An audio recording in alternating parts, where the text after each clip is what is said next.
Puji Tuhan, selamat pagi. Pagi hari ini anak-anak di SM1 ada acara istimewa ya. Kita akan sama-sama sebentar sebelum kita menerima baptisan Roh Kudus, kita akan mendapat sedikit arahan firman Tuhan supaya kita benar-benar mengerti apa yang nanti kita akan lakukan selama 3/4 jam ya. Jadi kita open 1 jam ini. Saya Om David mau tolong tanya, siapa yang sudah dipenuhi Roh Kudus? Maksudnya yang sudah berdoa, sudah pakai bahasa lidah, sudah berdoa dengan berbahasa roh. Nah, yang sudah berdoa memakai bahasa roh, tolong bisa mundur ke belakang. Di depannya Om Yensin atau Om Henry, di depannya situ yang sudah penuh Roh Kudus. Yang belum, tetap tinggal saja duduk di depan. Jadi yang belum penuh Roh Kudus tetap tinggal di depan, tetapi yang sudah dipenuhi Roh Kudus mundur ke belakang, gitu ya. Nanti pada waktu berdoa, saya minta 1 bangku 2 orang saja, karena kebanyakan, jadi bangkunya masih banyak kosong. 1 bangku 2 orang saja. Cari tempat yang paling leluasa. Kalau anak-anak mungkin sekiranya agak capek, ya berlutut terus, nanti kalau guru-guru sigap di situ ada kursi, anak-anak suruh duduk kursi aja nggak apa-apa. Oke, kita akan baca lebih dulu satu kebenaran firman Tuhan yang terambil dalam kitab Yeskiel pasal 11.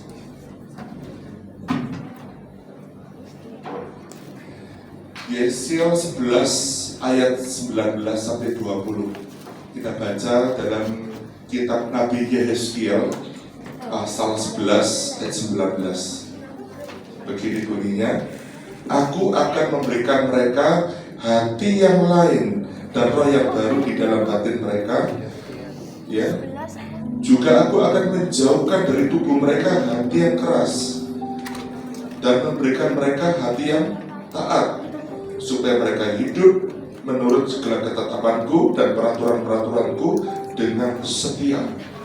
Maka mereka akan menjadi umatku dan aku menjadi Allah mereka. Amin.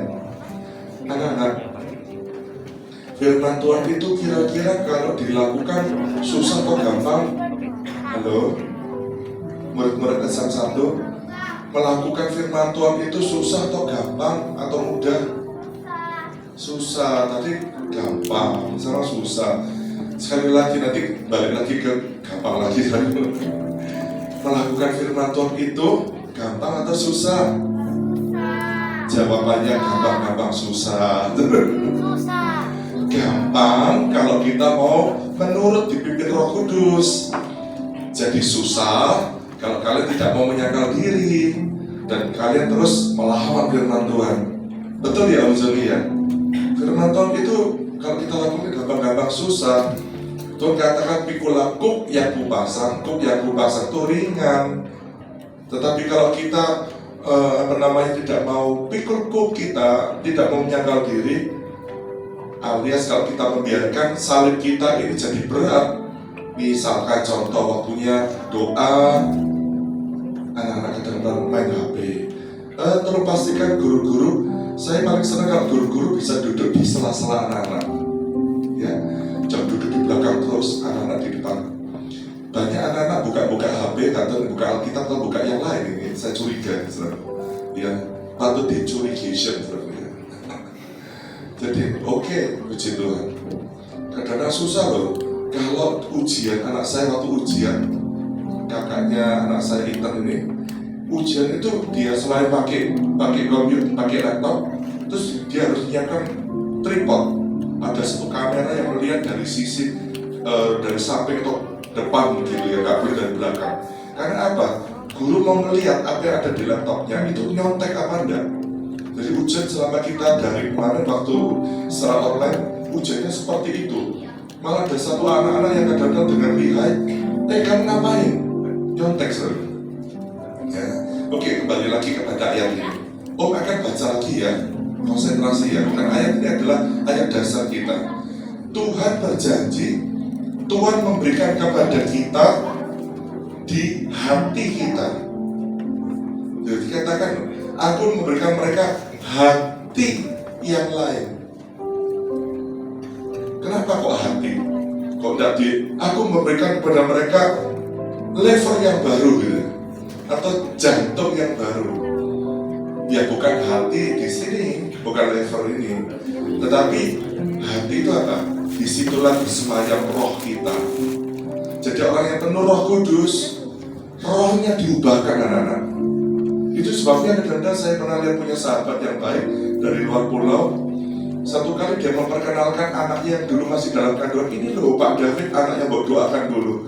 Sudah jadi remaja yang manis. Dia seorang pianis seperti JJ Kesier. Saya bilang, siapa ini? Itu anakku. Saya mau doa dulu. Wah, tidak terasa ya. Sekarang udah berapa?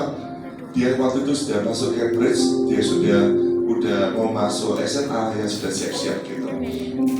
Jadi sekitar 15 tahunan gitu.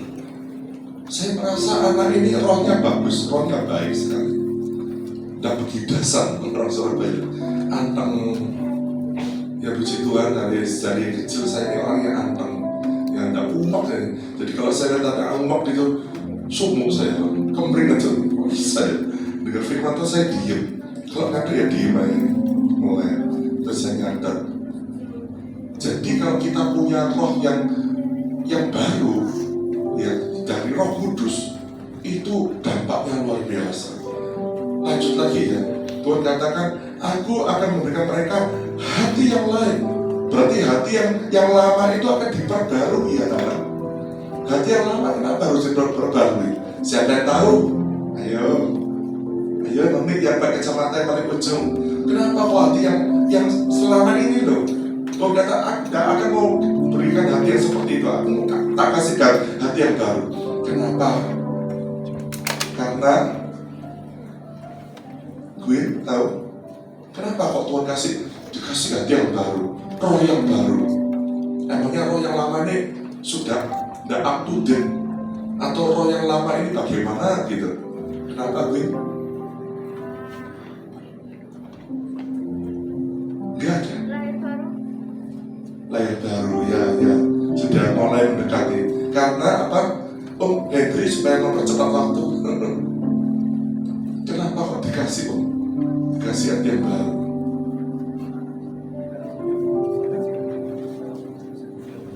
Agak keras dikit Om. Ya karena supaya dulu kita dosa, supaya Tuhan sucikan. Nah itu dia. Bisa tinggal dalam kita. Iya. Kan hati kita yang lama ini penuh dosa, penuh dengan kekerasan hati, penuh dengan pemberontakan. Kalau kita punya hati yang baru, nurut. Gampangnya tuh hati yang lama itu hati yang penuh dosa. Betul kata tadi Om Henry. Hati yang lama itu dikuasai setan. Tapi kalau hati yang baru dikuasai siapa? Roh Allah.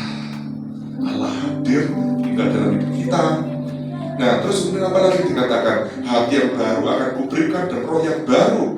Berarti roh yang lama itu roh yang jahat, roh yang hidup dalam kegelapan kedagingan. Dan menjauhkan, ini dia, menjauhkan dari tubuh mereka hati yang keras. Kenapa saya lihat di Alkitab yang lain disebut body sama tubuh? Artinya apa? Ini tubuh ini cerita tentang daging misalnya. Ya. Kedagingan membuat sifat kita jadi kenaan, ngamukan. Daging jadi kita suka jotos-jotosan, teman-teman, mulut kita jadi jelek. Tadi pemimpin pujian mengajak menyanyi, hati-hati gunakan matamu, hati-hati gunakan tanganmu. Allah Bapa di surga melihat ke bawah, hati-hati gunakan matamu, tanganmu, kakimu, mulutmu. Nah, wadah satu anak kecil, mulai kecil itu seorang nyuduan. Wah, bedidon itu. Mungkin Bu Ali pernah lihat ada satu pemuda di sel grup juga ada yang suka karunia meludah. Kalau meludah bukan cuma gitu, cuangnya yang kental. Anak kecil ini kalau ngamuk, biasanya nyakar atau ngamuk, selain ngomel, untuk memantapkan perasaan jengkelnya, meludah. Wah, satu kali zaman dulu tuh pakai ada usum helm ya. Wah ini udah mulai remaja. Nah ternyata dipotong orang, ya dipotong tukang becak, swing. Anak itu masih ya SMP lah, mungkin kelas 1 atau kelas 2 SMP, masih kecil, masih remaja. Dikejar. Tukang becaknya zaman sekarang kan pakai motor, dulu pakai engkolan. Ternyata tukang becaknya hilang masuk di gang, dibom. Padahal dia sendiri mau pergi sekolah, dikejar. Akhirnya ketemu di satu ujung gang, didatang.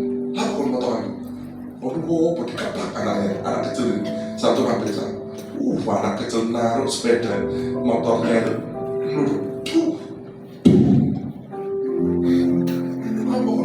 becaknya diangkat gini, orangnya gulung komik, tukang becaknya lebih tua ya.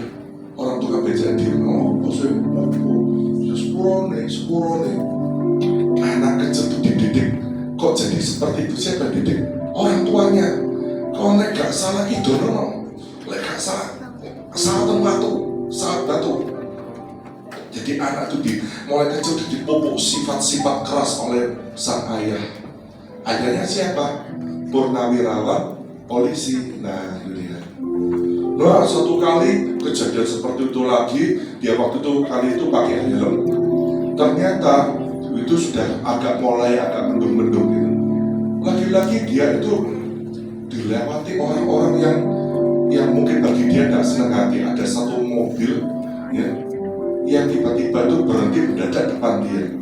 Dia kesempatan meludah lagi ada dia. Tapi dia lupa kalau dia meludah dengan sebuah ikan yang berdarah yang paling dalam dan paling kental lalu. Apa yang dilakukan? Ditelan dan dilepaskan pelan, karunia pelepasan. Jadi kok kaget, kok ludahnya tidak bisa wing, kok memenuhi kaca, helmnya lupa buka. Wakil gara-gara itu dia musang-musang wabah kotor semua, nuabrak becak, becak nabrak sepeda beruang. Wakilnya banyak orang gulung komik gara-gara sepeda motor dipacu kencangan, dia musang-musang, ini jalannya gitu terus, musang-musang tua merata, tidak kelihatan. Akhirnya anak itu kakinya patah, jalannya udah gini. Sejak itu dia sadar. Sejak itu ada satu orang yang datang membesuk dia, seorang guru Sunday school, guru sekolah minggu. Kenapa kamu kok sampai kayak gini? Gimana tuh kejadiannya? Gini loh tante, gitu. Dia cerita seperti yang tadi secara kronologis. Lah maka kau tanya, kamu itu jangan emosian, maka aku potong nih. Terus buat apa no? Kita tak itu dulu. Diusap. Jadi anak-anak, sejak itu pemuda ini, anak ini, dia kesel. Dan dokter menyatakan, apakah bisa ini anak saya kakinya dibelah? Ya pasang pad bu, tapi dilihat aja, mumpung ini masih masa pertumbuhan. Ternyata sejak itu Tuhan kasih tanda mata, tulangnya tuh melingsir bahasa Jawanya. Dia jalannya tidak lurus lagi, ada jalannya beda dengan yang sebelum dia kena musibah. Dikasih tanda sama Tuhan. Dia ngomong, kaki ini menandakan saya, pertobatan saya tidak ludah lagi. Jadi kalau sampai siap gigi ekstrim, sopan santun, pada sikat gigi, ya di camp loh, itu habis itu kita camp ya, kita ketemu lagi di camp. Sikat gigi biasanya semakin semburan kejauh itu dia terbuang dan lego hatinya. Kali ini dia datang takut sekali. Kenapa dia bisa berubah? Apa karena cacat? Tidak. Roh Kudus mengubahkan. Roh Kudus, Kau hadir di sini. Roh Kudus, Ku mengasihimu. Stop. Roh Kudus itu sangat sayang sama kita. Kalau kita nurut, kita mengasihi Tuhan, nanti Roh Kudus itu selalu membantu kita. Kita baca yuk di dalam Yohanes 14 ayat 16. Di dalam Injil Yohanes 14, Roh Kudus itu roh penolong yang diutus Bapa untuk menolong kita. Kita baca. Yohanes 14 ayatnya yang ke-16 begini bunyinya. Aku akan minta kepada Bapa dan Ia akan memberikan kepadamu seorang penolong yang lain supaya menyertai kamu selama-lamanya. Puji Tuhan. Jadi Roh Kudus itu diutus Bapa untuk membantu kita, khususnya untuk menolong segala kelemahan kita. Ya, karena sifat manusia itu daging adanya. Misalnya tadi gampang marah, terus kadang-kadang ibadah pagi, aduh malesnya, apalagi kalau mendung-mendung, AC-nya masih dingin, selimutnya hangat. Ayo bangun yuk, ayo Titi bangun, ayo Cek bangun. Sudah pergi gereja loh, terlambat loh. Pak, kalau mandi kok suwe-suwe. Itu kalau ibu, kalau suasana pagi hari kan seperti itu ya. Ayo cepetan Cek, telat loh. Bahasa Surabaya itu enak, tidak kayak orang Jakarta. Ayo dulu, selesai dulu. Nah, kadang si kecil tidak mau bangun. Loh, mana dirimu? Itu masih di tidur. Ayo bangun. Setoma, nanti Ella, nanti ikut tak mesem 3 jam. Si ngantuk ini loh. Nah, karena apa? Sabtunya tidurnya kalau malam. Males, sifat males itu sifat daging. Jadi Roh Kudus itu akan mengingatkan kita. Tadi seperti diceritakan oleh Cece Ana, Roh Kudus akan bicara. Dia akan menunjukkan kesalahan kita. Kamu kok males tuh? Akhir-akhir kamu kok ngamuk atau suka gerutu? Loh, apa yang kamu lihat tadi itu? Anak yang berdua lihat HP, lihat apa Pak Joni? Ayam, puji Tuhan. Jadi saudaraku, kadang-kadang setan bisa mengalihkan kita waktu kita dengarkan firman Tuhan, bisa pindah ke channel yang lain. Dan kalau ibadah di gereja, usahakan fokus pada firman Tuhan. Jadi kadang-kadang tanpa sadar, Roh Kudus kadang-kadang bisa mengingatkan kita apa yang kita baca, apa yang kita lihat dari HP kita. Itu godaan-godaan. Nah, saya tunjukkan beberapa contoh. Ini memang wasiat lama. Saul itu ketika diberi Roh Kudus, dia dikatakan dia jadi manusia yang baru, manusia yang lain.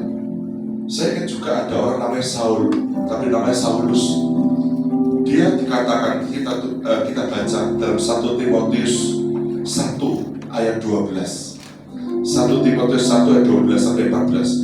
Aku bersyukur kepada Dia, pada Tuhan yang menguatkan aku, yaitu Kristus Yesus Tuhan kita, karena Ia menganggap aku setia dan mempercayakan pelayanan ini kepadaku, dan aku tadinya seorang penghujat. Saulus itu seorang yang suka menghujat, ngata-ngatai kekristenan, ngata-ngatai Tuhan, dan seorang penganiaya, dan seorang yang ganas. Seorang yang ganas. Saya pernah dengar kesaksian satu hamba Tuhan di Kota Malang. Dia itu jago kabut-kabutan. Mungkin beberapa tante yang pernah dengar gitu ya. Dia mengalami pertobatan luar biasa. Istrinya itu berapa puluh orang. Istrinya, bayangkan. Dia itu adalah orang yang bisa zaman sekarang ikut geng motor gitu. Badan tato-tato. Dia mulanya kan apa? Kecewa dari keluarga yang broken heart. Broken heart. Hatinya broken heart. Dia patah hati. Tahu? Setan garap orang ini jadi pemuda ini jadi orang yang paling ditakuti di Kota Malang. Dengarkan namanya aja dia sudah takut. Tapi satu saat dia itu dalam kondisi yang karena pakai narkoba, dia juga bunuh orang, dan akhirnya dia jadi DPO, daftar pencarian orang. Jadi dia adalah orang yang target dicari polisi. Dan akhirnya suatu saat dia tuh kena kasus hukum.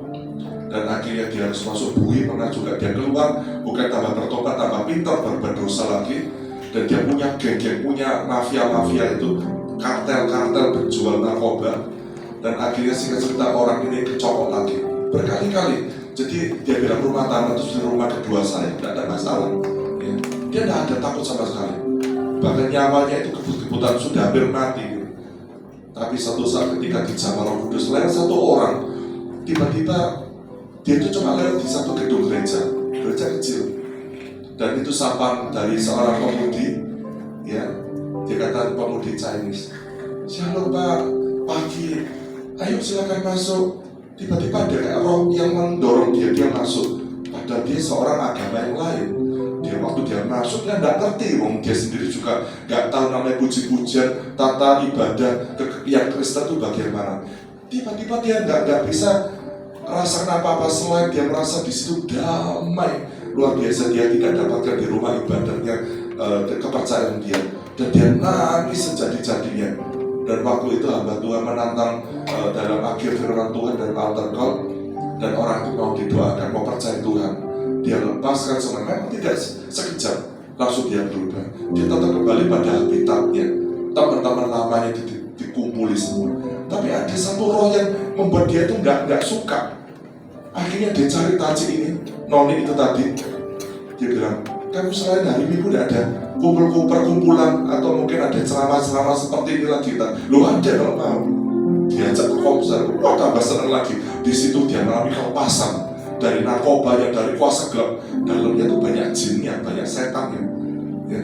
Akhirnya opa muda ini berubah. Ternyata perubahan itu justru didepak sama keluarganya. Istrinya, gendaan-gendanya diceraikan semua, dikembalikan ke asalnya. Wah, dimaki-maki. Ya. Termasuk dia juga, mantunya seorang pemuka agama, dimaki-maki, mau disantet juga. Singkat cerita, orang ini lama-lama tahun berubah. Orang yang jadi troublemaker, jadi history maker di kota Malang. Ya, sampai dia punya usaha bakso. Pak Suri tahu namanya siapa? Hah? Bakso. Bukan. Ada yang tahu siapa dia?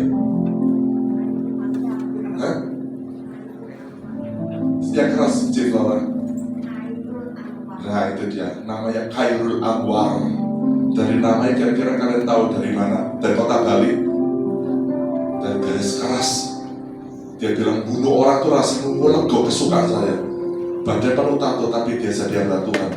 Dia banyak orang-orang di daerah rumah-rumah biru atau di kali-kali di Malang itu bertobat. Sepatu saya sering dengan Pak Isa Surya. Itu orang dipakai Tuhan, doakan orang sembuh. Banyak orang-orang dibaptis di kali itu. Dan dia punya namanya bakso gendeng. Karena dia bilang yang bikin ownernya orang yang gendeng, bener-bener gendeng. Bisa kayak gini. Roh Kudus bisa berubah dia. Kalau Khairul Anwar bisa berubah, saudara anak-anak juga dengan saya bisa berubah. Juga kalau kita lihat Paulus ini orang disebut orang yang ganas. Kelemahan kita ini banyak anak-anak. Rasul Paulus mengatakan Roma 7 ayat 15, aku tahu yang baik, tapi yang jahat lebih dulu datang. Aku tidak suka melakukan yang jahat, tetapi yang jahat justru aku lakukan. Aneh bukan? Dia tahu itu tidak boleh nyontek misalnya. Atau mungkin kadang-kadang kalau kita lagi kesel hati, kita ngomel-ngomel. Yang diomeli, yang kadang-kadang dikata-kata itu mama papa kita sendiri. Roh Kudus bisa berubah kita. Yang penting dalam baptisan Roh Kudus sebentar kita akan didoakan. Anak-anak harus bertobat. Itu kunci pertama. Kita harus repent, harus bertobat lebih dulu. Bertobat dari apa om? Ya dari kita menyesali apa yang kita lakukan selama ini. Apa yang salah-salah kita terasa pasti. Iya, itu bukan benar kayak gini. Terus-terusan seperti tidak benar. Misalnya kalian diam-diam suka melihat gambar-gambar yang tidak baik, ngunduh lagu-lagu dari dunia, atau mungkin kalian kadang-kadang meminjamkan tubuh kita itu untuk perkara dosa. Ada satu teman kami, waktu SMP sudah kelihatan gerakannya, SMA sudah kelihatan gerakan tukang pukul. Kenapa? Kalau ada tawuran, dia selalu dihubungi. Dia tapi ada satu cek. Jadi sama Andre, tenang aja. Dia cuma butuh diberikan vaksin, soto, ditandangi. Jadi dia memakai tenaganya dia, habisi dia kalahkan dengan anak-anak kelas lain.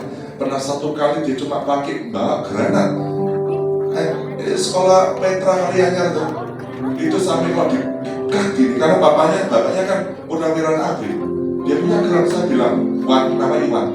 Iki granat temenan, besi ada di kotak-kotak itu bukan jago, bukan kedondong, segitu gedenya, dibal-bal. Itu pabrik coklat Cendrawasih Kalisari entek. Dan benar, geger-geger ribut-ribut itu mau diledakkan, mau diganti kokang ini, lempar aja. Gara-gara apa? Pacarnya direbut sama siswa yang lain. Dia pakai tenaga anak-anak. Waduh, sekolah kami datang orang provos dan segala macam. Mereka masuk di Kapolsek Tambak Sari. Kenapa? Mulai kecil bisa ikut geng-gengan seperti itu. Saya percaya di tempat ini tidak sampai ada separah itu. Tapi Roh Kudus juga tahu loh, mungkin kita tidak sampai seperti itu. Tapi kadang-kadang kita selalu ada raksasa di dalam hidup kita yang nggak pernah terkalahkan. Kesombonganmu, kebencianmu. Ada satu orang yang dicekoi dari kecil. Kamu yang kalau nikah jangan sama suku bangsa itu orang males, itu orang begini. Jadi sejak itu dia sampai di sekolah dia tidak suka. Namanya sekolah umum kan bermacam-macam dari berbagai macam ras. Duduk di situ dia bau, jelek, orang hitam, orang males. Dan sejak itu dia paling benci dia bilang nanti kalau saya lulus kuliah aku tinggalkan Indonesia. Indonesia ini bla bla bla bla, dikata-kata seperti itu. Saya coba katakan itu teman saya, kamu tahu kamu lahir tuh, kamu minum tuh dari tanah air Indonesia. Dan ternyata nggak bisa berubah. Pancinya luar biasa. Satu kali dia tuh ngalami satu perubahan, ngalami titik balik. Justru ketika dia kondisi lagi sulit, ketika sedang dihadap oleh massa, karena dia sendiri ini nabrak orang di satu luar kota, nabrak orang di daerah mana itu Jember. Sudah tahu itu cukup keras sih itu. Sepeda motornya udah dibakar dan orangnya itu mau ditipu dan dipukuli. Ternyata ada satu pemuka agama, seorang ustaz, dilindungi anaknya. Ayo masuk ke tempat ke surau saya, ke tempat musola saya, dilindungi. Dan sejak itu kamu jangan keluar, kamu mau dibakar, kamu mau dibunuh. Bukan main. Terus akhirnya diajari. Tapi seperti itu penginjilan dia juga mau diinjili. Tapi pemuda ini dia bilang, Pak, saya Kristen. Nah ya kamu di agamamu diajari, kenapa kamu seperti itu? Kamu udah nabrak lari dan kamu pukuli orang yang nabrak tadi. Kamu salah. Dan sejak itu dia bertobat. Sejak dari situ, dan puji Tuhan orang itu ketika bertobat dia ingat desa itu. Dan orang ketika dia datang mengunjungi orang pernah nolong dia, orang lagi sakit. Lu abah sudah tidak di sini, ada di rumah sakit, didatangi. Dan saat detik-detik terakhir, pemuda yang nakal, yang bejat, yang tidak rasis, dia doakan Bapak Haji tadi. Dan puji Tuhan, Pak ikuti doa saya. Tuhan Yesus, Gusti Allah, namanya Yesus. Ternyata Bapak itu mau terima Tuhan. Dan akhirnya terima kasih kok diterima dia. Mati di tangan dia. Kadang-kadang kisah-kisah seperti kadang dengar aku luar biasa ya. Anak-anak Tuhan bisa berubah hidup kita, Tuhan juga mau pakai kita. Tidak berpanjang. Sebentar kita akan mau berdoa. Yang penting kita harus bertobat. Yang kedua, kalian harus minta. Karena Lukas 11 ayat 13, Bapak di dunia aja tahu apa yang memberi yang terbaik. Apalagi Bapakmu di surga, Dia akan memberikan Roh Kudus kepada siapa yang meminta kepadanya. Yang ketiga, saat kita sudah minta, berdoa menyembah Tuhan.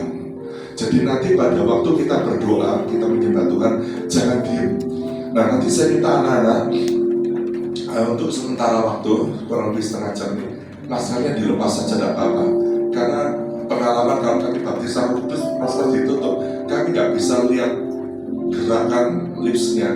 Jadi apalagi kalau tertutup dan tidak ada suara, nyaris tak terdengar gitu. Ya, jadi sebabnya nanti kalau waktu baptisan roh saya minta keyboard aja, tidak full musik karena kami tidak bisa dengar. Anak-anak nanti waktu diberi Roh Kudus, seperti Kisah Rasul 2 ayat yang keempat, Roh Kudus memenuhi kita dan kita tiba-tiba seperti mungkin masing-masing orang berbeda-beda. Kadang-kadang kita gentar, seperti kayak tubuh kita tuh ada seperti kayak dijamah Tuhan. Kadang rasa dingin, seperti kesetrum, tapi yang pasti mulut kita tiba-tiba mengeluarkan kata-kata. Ya terserah kalian bisa kata haleluya, haleluya. Tapi terakhir saya tidak nyuruh anak-anak ngomong haleluya lagi. Sembah langsung pakai bahasa roh. Karena Roh Kudus sekarang tahu waktunya tidak lama. Lah dulu kan diajar, ayo ngomong haleluya, haleluya, haleluya. Tidak usah. Mau ngomong haleluya terserah, ngomong jangan bilang Surabaya, jangan. Ya. Atau merdeka, merdeka, merdeka, Kaisar. Ya. Pujilah dia, berseru pujilah dia, glory tidak apa-apa, ngomong puji Tuhan tidak apa-apa, ngomong Yesus tidak apa-apa. Yang penting jangan diem. Ya, jadi katakan Tuhan penulis saya. Nanti kalau kalian tiba-tiba buka hati kita nyembah Tuhan, tiba-tiba kami yakin kamu tidak ikut-ikutan. Mulai gunakan, karena Tuhan lihat hati kita, hati kita sudah terbuka, Roh Kudus langsung masuk. Dan dia akan tandanya ketika Roh Kudus memenuhi kita mulai bisa berdoa dalam bahasa roh. Asik. Bahasa roh itu saya tidak tahu artinya. Kecuali orang yang punya karunia untuk bisa mengartikan bahasa roh. Interpretation of Holy Spirit. Ngomong artinya ini. Saya pun tidak ngerti apa yang saya katakan. Jadi kalau kita berdoa dalam bahasa roh, 1 Korintus 14 ayat 2 dan ayat yang keempat, kita berdoa kepada Allah, bukan pada manusia. Dan oleh roh, waktu kita berdoa, maka itu membangun diri kita sendiri, menguatkan kita. Kadang orang lagi lemah, lagi susah, pakai bahasa roh. Diam aja, Pak, ingat dia. Saya tidak cerita sama istri, tidak cerita saya. Ada Tuhan, tolong Tuhan, rumahnya bocor Tuhan. Tiba-tiba pertolongan Tuhan datang. Ada kalanya saya doakan orang sakit, orangnya koma, saya cuma tumpang tangan di tangannya Tante Tuhan. Tante, misalnya namanya Tante Berta. Tante Berta, Tuhan tuh sayang sama Tante. Koma, tidak bisa dijak ngomong. Tahukah Tante, Tuhan tuh menebus tuh Tante. Sembayang ya Tante, saya nyanyi gini. Ku mau cinta Yesus selamanya.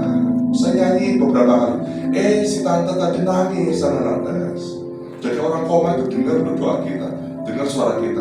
Terus saya tumpang tangan, matanya goyang-goyang, kelopak matanya. Tante mau buka mata melihat saya toh. Masa merem terus tante tidak tahu saya doakan tante. Wih. Dan kesempatan itu ternyata dikasih kesempatan beberapa jam sampai anaknya datang semua. Saya pulang jam 1:30 siang, saya dikabarkan tante sudah jalan. Saya datang pagi jam 10-an. Wah, penuh Roh Kudus itu hebat anak-anak. Bukan cuma kita disertai saja, kamu bisa doakan orang. Kita akan diberi kuasa untuk menyembuhkan orang sakit. Kita diberi kuasa untuk mengusir setan. Ya, jangan takut. Ya. Karena itu apa? Jika roh Allah tinggal dalam diri kita, siapa lawan kita? Dan roh di dalam kita itu lebih besar dari roh di dunia. Apa yang jadi kelemahan kita? Apa yang jadi raksasa dalam hidupmu? Percabulan, pornografi, usir di dalam nama Yesus. Kadang-kadang kita muncul gambar-gambar yang tidak baik.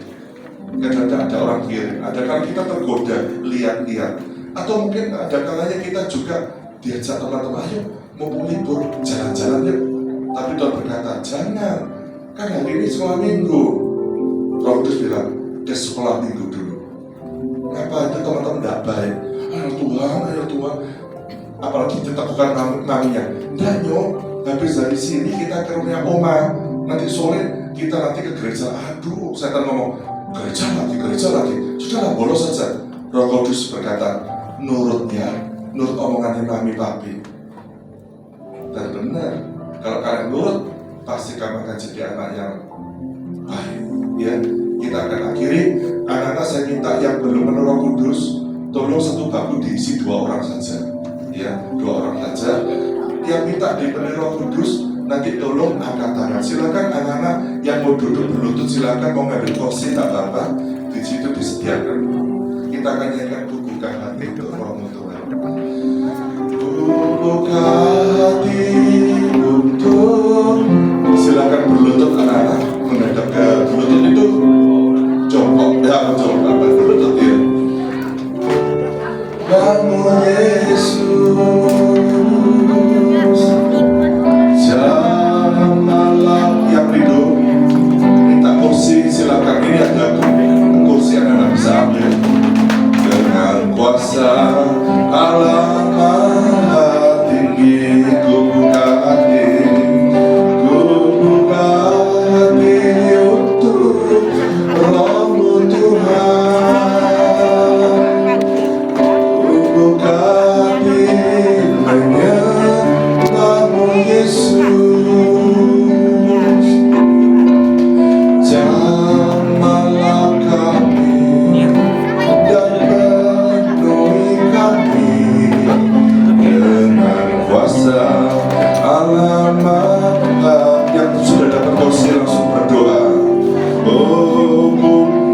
yang rindu dipenuhi Roh Kudus, tolong angkat tangannya sekali lagi.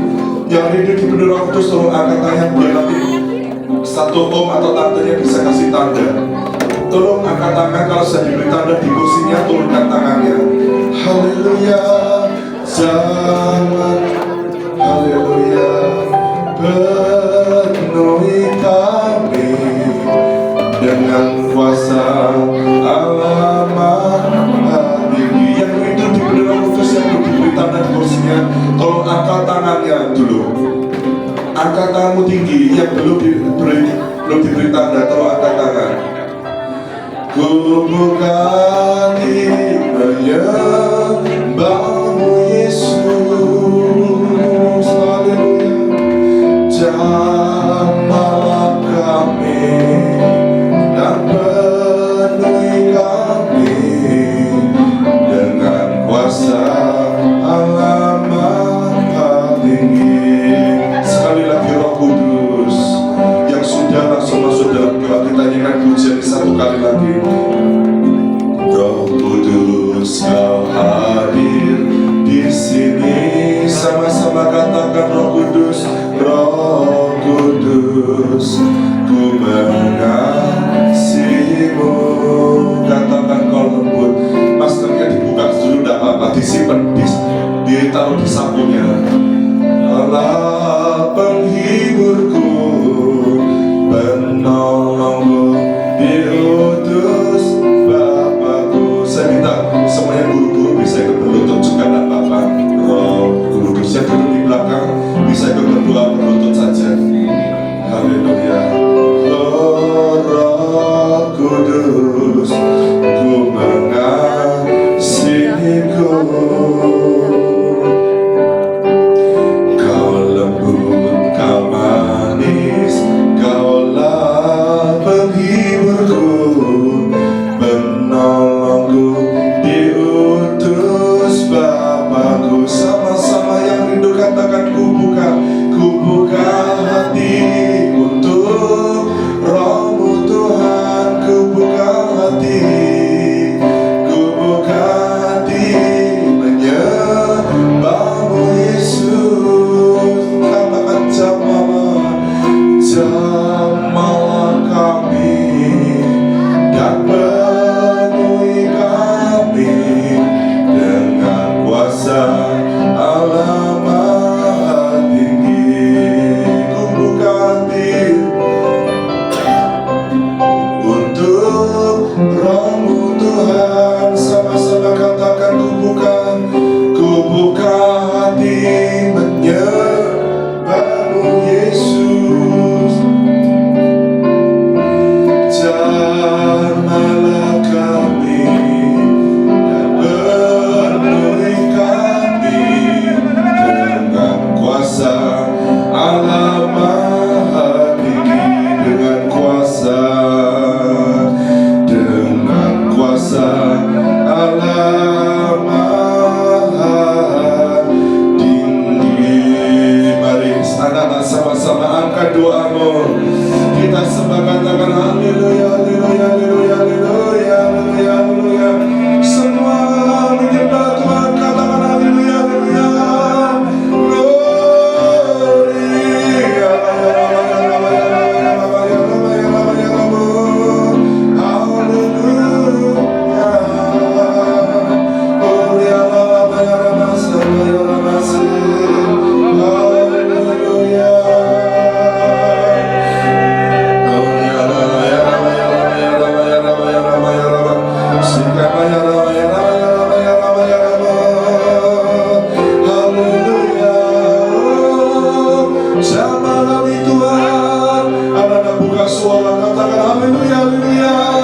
Jangan diam, buka suara, sembah, katakan haleluya, haleluya, haleluya.